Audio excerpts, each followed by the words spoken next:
So, dear students, my voice is audible?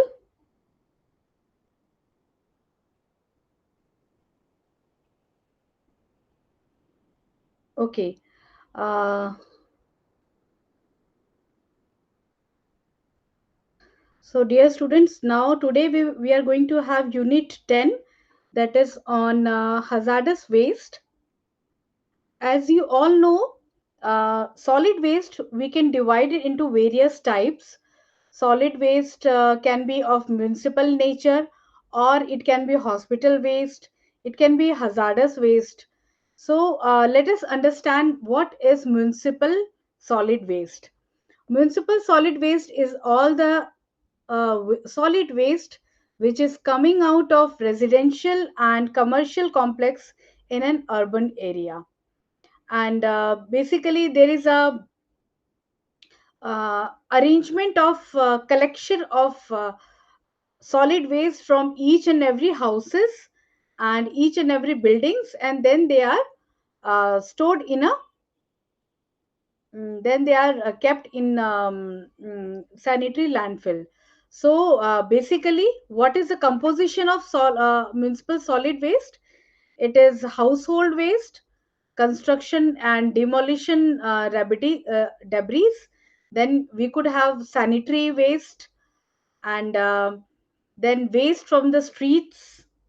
And what could be the household waste? In a house, from a family, we can have different kind of waste. Like there are four broad criteria of the garbage which is coming out of the houses. The first one is organic waste. Organic means, as the name suggests, it has a organic in nature. The origin is from the organism. So it could be like your animals or vegetables which you are going to have it for food. So it will be basically a kitchen waste. So we can have waste from vegetable, we can have waste from your poultry farms, chicken, mutton. All the waste, kitchen waste, will be form the part of organic waste. Then we have flowers, leaves, which is from the your garden area, or the edible foods. This all will come into the organic waste. Then second criteria is recyclable. Those waste which can be recycled, like for example we can have paper, glass, metals, plastics. We can collect this and then we can change it into different forms and reuse it. So basically we can use, from the paper we can make paper bag, from the glass we can use several things. Like if a glass is not no longer being used, so we can use it as a for planting a plant. Or metals we can use in different forms. Plastics we can use for various decorative purpose or for any other things. Then what are the soiled waste? Soil waste are those waste which is coming out from the hospital waste. So all the hospital waste which has cloth filled of blood, and in then microorganisms, then various type of body fluids, these are all soiled waste. And then the fourth category is our toxic waste. Toxic waste are all the waste like we have in medicine, then paints, chemicals, bulb, fertilizers. All these have chemical compound which are toxic to us. So batteries, shoe polish, pesticide containers, fertilizer containers. Like we use a fertilizer and pesticide container. Uh, After that, the container is left. This again forms the waste. Then let us understand what is hazardous waste. Toxic and hazardous waste are two different terms. Okay. Hazardous waste are basically those waste which are chemical product from industries, or from a factory or from a chemical plants. So it is not necessary that all the waste which is from a industry, factory, chemical, only that are hazardous waste. We can also have certain um, we can also have certain waste which is from the household activities, like we have toxic batteries, bulbs. These are all are hazardous waste. Then from hospital we can have hazardous waste from the laboratory. Like in research laboratory we use different form of chemicals, acid, base, and different form of chemicals which are used in chemical reactions. These all forms the um, hazardous waste. Then there are certain armed conflicts, like there is a war going on, like we have in that war various nuclear and chemical weapons are used. These weapons also release a lot of amount of hazardous waste. So basically hazardous are those kind of waste which can endanger the human health or animal health. Second, they can pollute the environment, or they have a hidden risk of to the life if it is not managed or disposed of properly. So the first important thing is that when we should identify the hazardous waste, and then we should manage it properly or dispose of it properly. Then what is the difference between toxic and hazardous waste? Let us understand what is toxic. Toxic means those chemical substances that can produce harm to an animal consumer. Okay, so basically there is consumer, we have animals, plants, human brain. They all, when any chemical affects the metabolic process of these living organisms, then it is toxic in nature. Okay, and hazardous is the term used that denotes the potential of a substance, like whether this substance is having a threat to life, or it can also the alter the chemical property of another compound. Okay, so for toxic, it is necessary that it should have a lethal effect on living organisms. But hazardous is not only toxic, but also it have another property that can harm to the life as well as to the other material. So what are the properties? Properties are basically, we can define in terms of toxicity, ignitability, corrosiveness, reactivity, explosiveness, or radioactive. So we can say hazardous is a broader term and it includes toxic waste. So toxic waste, when any waste is causing harm to the life of an living organisms. And hazardous waste is the broader term and it includes harm to to a living organism as well as harm to another organic or inorganic material. So these are the 5 characteristics of a hazardous waste. Let us understand each one of this. The first one is ignitability. Ignite, as the name suggests, it has ignite. So any substance which can catches fire easily, these are hazardous waste. Then we have corrosiveness. Any chemical compounds that can wear and tear the another material. It can corrode it. For example, if we put acid on a rock, slowly you can see that there is a chemical reaction is that rock will corrode. So third compound is reactivity.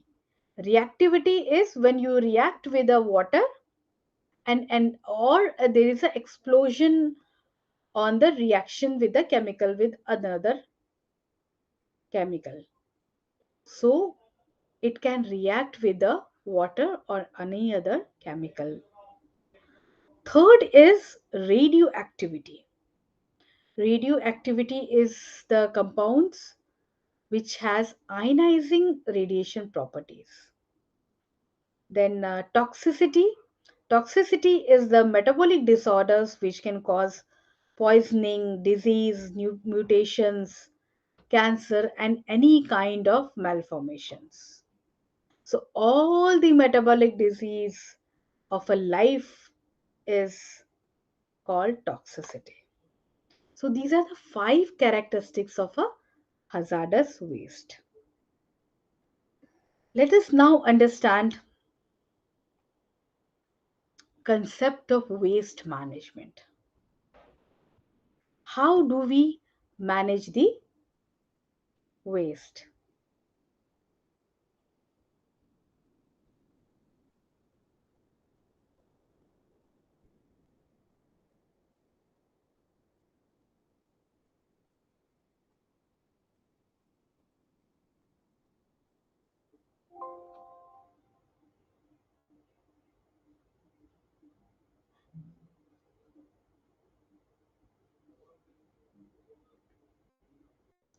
So waste management is basically we have four steps in a waste management. The first one is to minimize the quantity of waste. Second one is to recycle the industrial waste. Third one is that treatment of waste. And fourth one is collection, transport, and disposal of the waste in environmental friendly manner. So our first criteria is to reduce or minimize the generation of waste. We should use the techniques, technologies so that the waste generation is very less. Second one is to recycle the industrial waste. We need to check whether the waste it can be recycled, can we reuse it. Third one is that how to treat the waste and minimize its effects. Fourth one is that we need to collect, transport, and dispose the waste in an eco-friendly manner. Let us understand in great detail. So the first one is waste minimization. Waste minimization is to reduce the quantity of waste to a minimum. So how we can reduce the waste? Waste reduce can be we for this we have three schemes. The first one is process modification. Means we should go for the process in which the quantity of waste which is produced is less. Second one is waste concentration. Waste concentration is we we should concentrate it and make it less in volume so that when the volume is less then it can be easily processed. Then the third one is waste segregation. Waste segregation is, we have to segregate waste into different forms like organic waste, inorganic waste, plastic, metals, so that we can minimize it and we can reuse it, recycle it. And when there is a one category of waste, then we can use it efficiently. So how do we recycle the waste? So basically in industrial waste there are many refuse waste which has a value. For example, there could be glass, wood fiber from a paper product and plastics and metal. We can reuse this glass material, and scraps and used metals can be used. Second one is, how do we treat the hazardous waste? There are different methods. Like first one is physical separation, then then chemical treatment, and the third one is the biological treatment. The first one is physical treatment. So in this physical treatment, we need to do the phase separation. What is phase separation? um, like if we you have a liquid waste, and that liquid waste is having oil as a waste, so we need to separate different phases: the chemical compound which is dissolved in the water, and the chemical compound which is dissolved in oil. All of us know that oil and water are immiscible in nature. That means they are not mixed with each other. Whenever we put a drop of oil in a water, you can see small small droplets of oil, and we shake it, again we will see small small drops of oil. So basically oil is so we can do the phase separation in the form of different whether it is water soluble or whether it is a oil soluble. Then second treatment is we chemical treatment, in which we use the process in which we break down the hazardous waste into less hazardous one. So we use certain chemicals and modify the chemical properties of the waste. So we reduce the water solubility, and then we reduce the alkalinity or acidity of the compound. So we use different form of chemical reactions. Like we can use the treatment of acid, base or water. Then third is biological treatment. In biological treatment, we treat the chemicals using microorganisms. So basically the sludge, the liquid waste is given for a biological treatment, because in liquid waste we have anaerobic and aerobic condition. So we have different set of bacterias. Those bacterias which are which use air, and or those bacteria which does not use air for their digestion. Let us understand this in great detail. So the first condition is the first method in biological treatment is conditioning. Second one is digestion. Third one is composting. Then fourth one is solidification or then last one is the incineration. Okay, so these are the different steps of the treatment of waste. So in conditioning, what happens?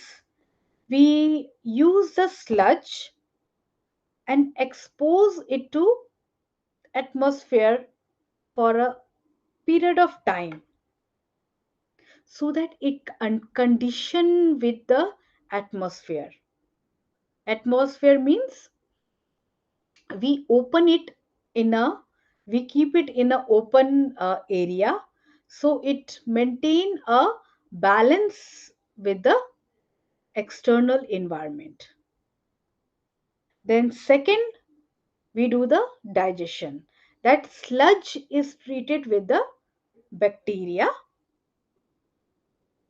We put certain amount inoculum of bacteria which can break down the large compounds of hazardous waste or waste and convert it into a simpler form. Then the third process is composting, in which organic matter is converted into usable, stable material. Then the fourth process is solidification. In solidification, what is there? We convert the liquid waste into insoluble rock hard material and use it as a pre-treatment prior to landfill disposal. This is usually done by mixing the waste with various reactants to produce a solid mass. Okay, so basically the we do the treatment for the liquid waste and we mix different kind of reactants to produce solid mass and we convert into to the solidification. We put into the immobilize this hazardous waste so that the landfill disposal sites are solidified.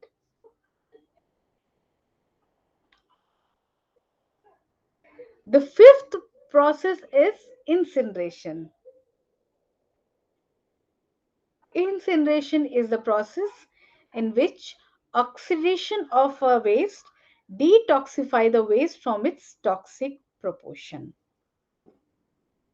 So generally we burn that waste so that the waste is released from its toxic components.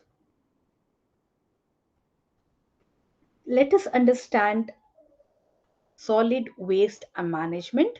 Solid waste management is again the same thing, but we have an added step of recovery.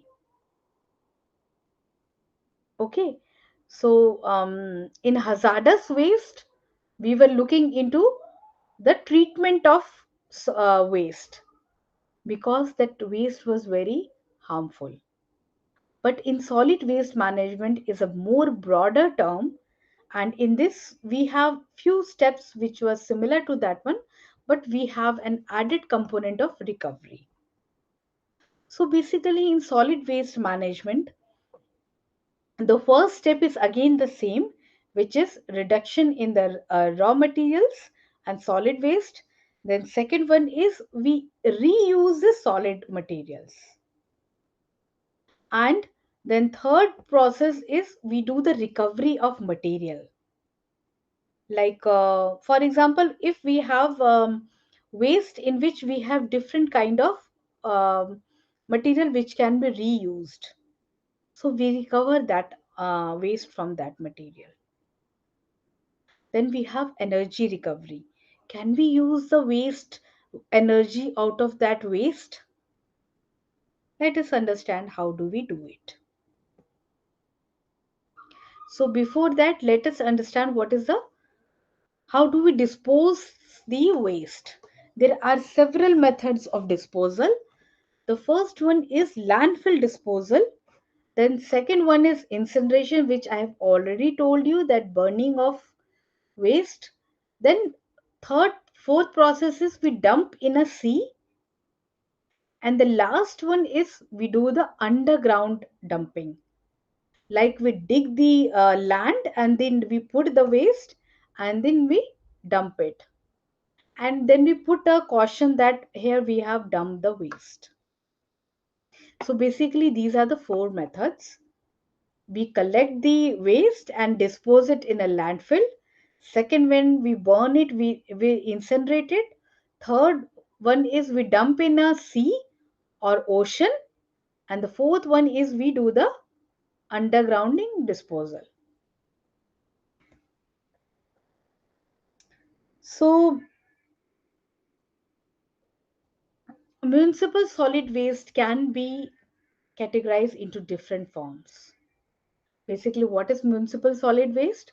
Municipal solid waste is the waste which is coming out of our schools, our houses, our buildings, our shopping complexes. So, all the areas, so all the places where the people inhabit, where the people live, these are all solid waste. So, can we segregate it at source?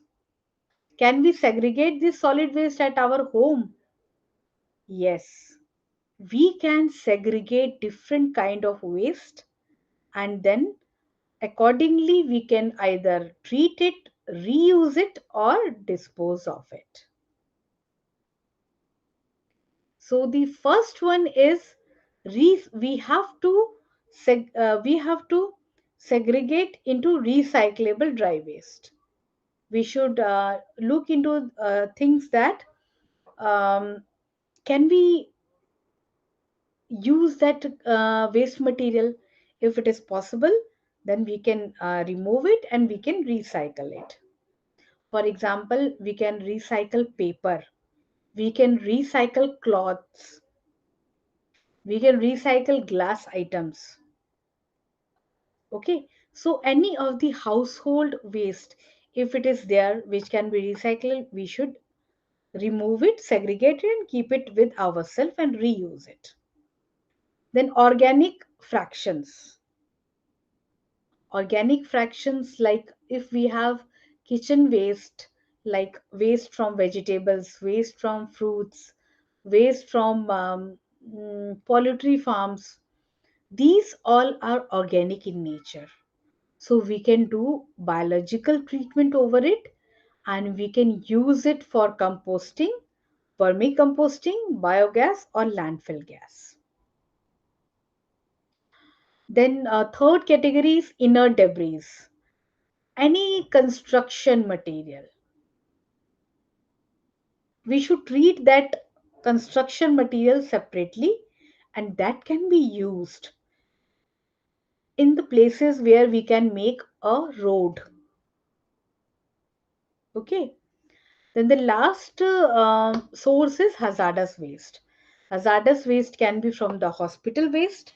So all the hospital waste, because they have there are chances of contamination, so we should incinerate it, we should burn it. Okay, so in disposal of waste, we have open dumps. Then second one is, another method is sanitary landfills. So in open dump, which is widely done and is causing the environmental problems, basically we select certain areas and we call it as a landfill dump sites. We dump all the waste in a particular area, that is basically open dump. Then what is sanitary landfills? Sanitary landfills are the these are also landfill area, but in this area the non-porous substance is placed, like we put a clay and then high density polythene plastic membrane, and it is causing less damage to the environment. So any area which is lined with the plastic membrane, high density polythene, the plastic membrane, so whatever waste we are putting on that landfill area, that will not leach into the environment. when we are doing a open dumping, like an area is there, we are putting all the daily waste over there. So and it is not covered, it is not any done any treatment, so that will all affect the groundwater, or it will be released into the air also. Okay. So let us understand, we are using incineration times in incineration term a lot of time.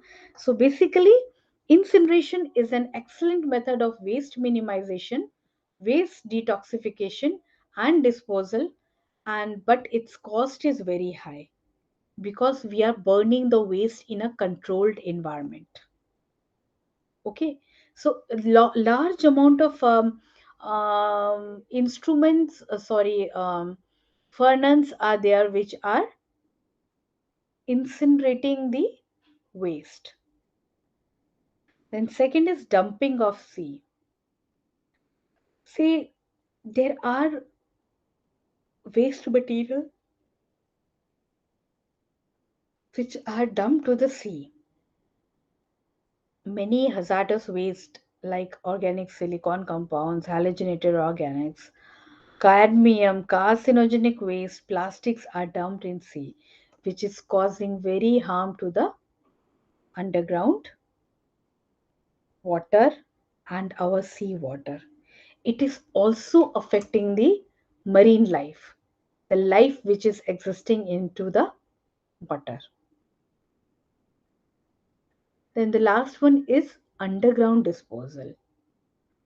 Generally, for all radioactive or nuclear waste, we we choose certain landfill sites, we dig the land, then we keep that radioactive or nuclear waste in them and incinerate them in a thermal treatment plant.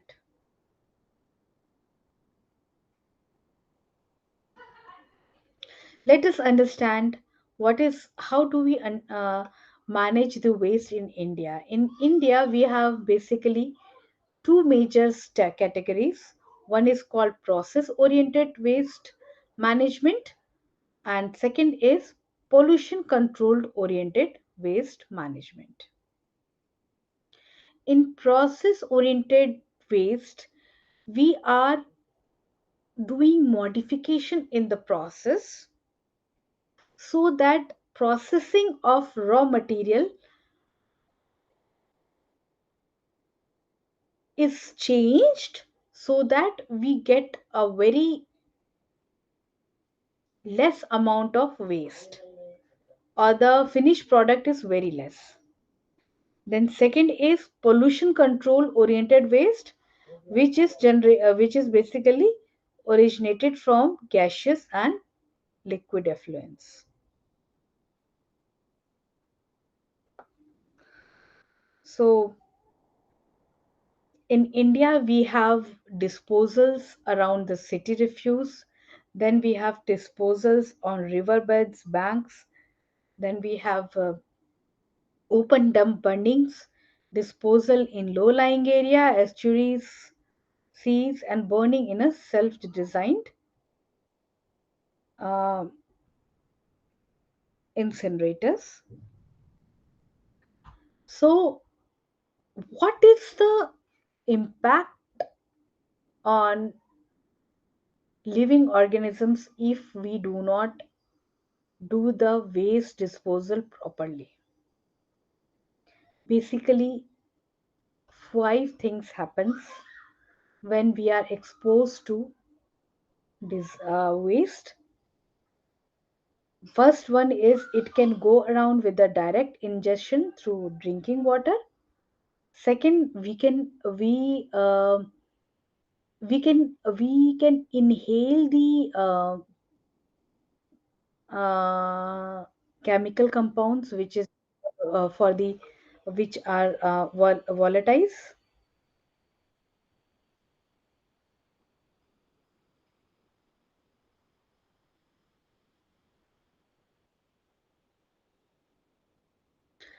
And the third process is we can absorb the waste disposal. This waste material can absorb to the skin during washing or bathing. The fourth step is we can ingest it while it is exposed to the plants and animal which are exposed to polluted groundwater. Then the fifth process is this: we can also get it absorbed through the skin. So we can, when we are handling this contaminated soil, so we can see human are exposed by eating it, ingestion, then we can inhale it, absorption through skin, then ingestion while having that contaminated material, and then absorption through skin when we are handling that toxic soils. So these are the five methods of the waste disposal. So now we come to the unit 11. In unit 11, we are going to have study on global environmental issues. In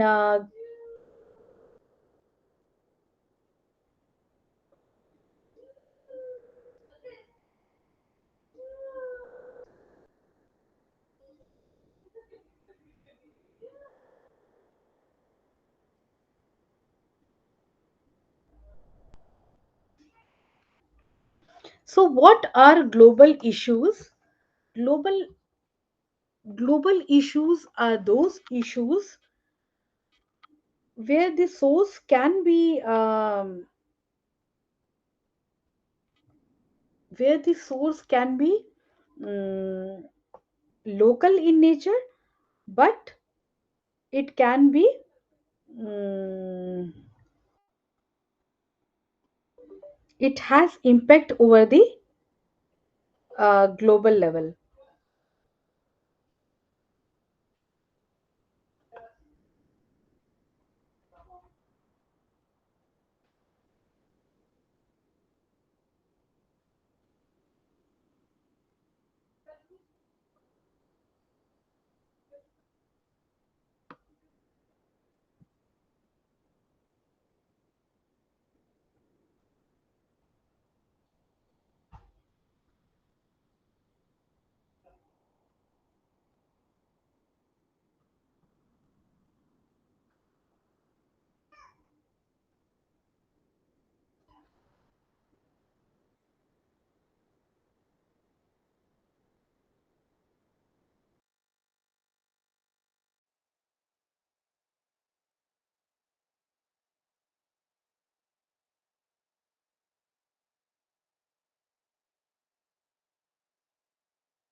Yes, global issues are those environmental issues for which is extendable to the entire globe.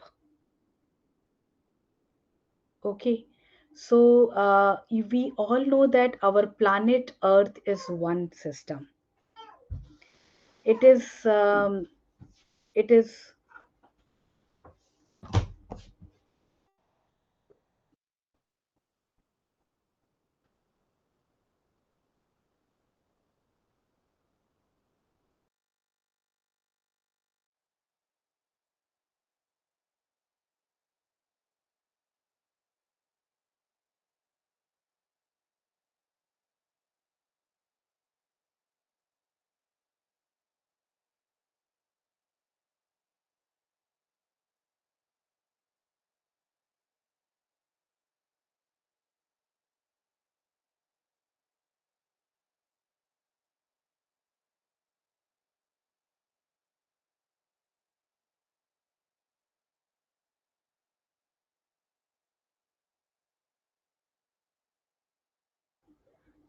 Yeah, there was a technical error.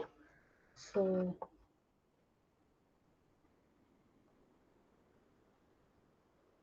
so now we come to the unit 11, that is global environmental issues. Basically, in this unit, we are going to understand about the global issues. So, what are the global issues? Those environmental issues which impact and damages can be extended to global scale. We all know that our planet Earth is one, and it is quite possible that pollution or environmental issue from one area is going to affect the another area also. So such kind of global issues requires efforts at international level. So all the global issues are governed by the international laws. Let us understand it. The first one is global warming and climate change. Basically, climate refers to environmental conditions of a place over a long period of time, and climate classification, we can classify the climate in the form of latitude as a tropical, when the climate is near to the tropic of Cancer, then it is tropical, then above it subtropical, then continental, then arctic. Climate can also be defined in the form of type of places like Mediterranean or monsoon type of climate, desert type of climate. So, in nutshell, we can say climate in climate we have two important things which is varying. One is temperature, second is rainfall. So, the amount of rainfall and the amount of temperature affects the climate. So let us understand what is greenhouse effect. Basically, in our Earth is receiving solar energy, and when it is receiving the solar energy, a part of solar energy is reflected back to the Earth and atmosphere. Okay, so when that Earth solar radiation is reflected back, basically these are absorbed by the greenhouse gases, and when they absorb it, they are causing warming, increase in temperature. So, what are these greenhouse gases? Basically, these are carbon dioxide, methane, oxygen, oh sorry, ozone, chlorofluorocarbons, and water vapors. These are the five important greenhouse gases which can cause a greenhouse effect. You must all be knowing what is greenhouse effect. Basically, greenhouse effect is effect in which we form a glass house, and solar radiation are, and within that glass house plants are grown in it. So we have a controlled environment in that glass house.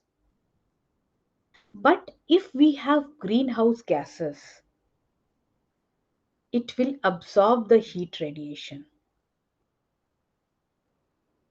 Okay, so most of the radiation, solar radiation which is coming to Earth are absorbed by nature, absorbed by the Earth. Then some of it are reflected back. Then some of the infrared radiation, they are passes through the atmosphere. They are absorbed and re-emitted by the greenhouse gas molecules. So increase in concentration of these gases can have increase in the greenhouse gases. So what does basically these greenhouse gases do? They absorb the heat. So when they are absorbing the heat, they are increase in temperature, and it is causing the global warming. So we have a United Nation framework convention on climate change, which was in 1992, aimed to stabilize the concentration of greenhouse gases in atmosphere. So, so as to prevent the dangerous atmospheric interference to a climate change. And we should also enable the development in a sustainable manner. So India is a signatory for this UNFCCC, and many other countries are signatory to this and party to this. In India, we have Ministry of uh, Environment, Forest and Climate Change, which is a global agency for this. Then second global environmental issue is ozone layer depletion. Ozone layer depletion is depletion of the ozone layer. I know you must be knowing we have ozone layer in different strata. There are three type of spheres around the earth.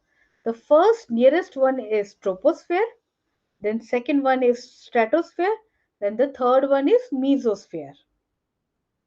Okay, so ozone is basically found in troposphere also, and ozone is in stratosphere also. So we call it as a stratospheric ozone, and we in this we call it as a tropospheric ozone.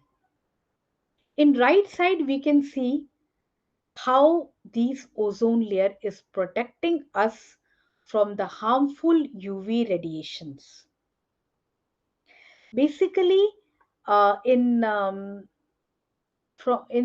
sunlight we have UVA and UVB ultraviolet rays,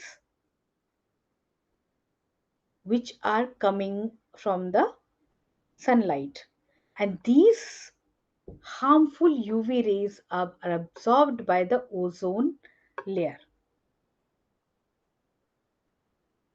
So the ozone layer, which is present in the troposphere and stratosphere, they absorb the ozone, they absorb the UV rays. But what happens if this ozone layer are become smaller or become less, or we see it is called depleted? So there are many chemicals. We call it as a ozone depleting chemicals. The chemicals which are reducing, which are depleting the ozone. These are chlorofluorocarbons, CFCs, then HCFCs, and halones and methyl bromide. Where we can get these chemicals? These chemicals are there in the aerosols, then refrigerant, solvents, pesticide. So when we are using these ozone depleting substances, these are released to the atmosphere, and these go and affect the ozone layer, and these ozone layer get depleted because of this. And when the ozone layer is depleted, the harmful UVA and UVB radiation will come to the earth. So what are the harmful effects? Harmful effect in humans and animals are that it can cause skin cancer, cataract, it can affect the immune system, and it can increase the incidences of infectious disease. UVB radiation can also affect the plants. It can cause mutations in the plants and it can affect the biodiversity. Aquatic ecosystems. Ozone, these UV radiations can affect the aquatic systems, and it can affect how it can affect. We have learned in our class first that we, in aquatic ecosystem we have phytoplanktons, then zooplanktons. So basically, it reduces phytoplanktons. The UV radiation can also affect the fish productivity. So we have different layers where it is getting affected. Then UV rays can also affect the materials, rocks, polymers. So these are all harmful effects. To reduce this ozone depleting substances, in 1987 we had an international agreement on the 16th September, which is also called as a National Ozone Day, International Ozone Day. And on this day, the Montreal Protocol was signed by the countries. India has also signed this Montreal Protocol, and they have taken a pledge to phase out the chemicals CFC 11, CFC 12, CFC 113, halone 1211, halone 1301, carbon tetrachloride, and triple one trichloroethane.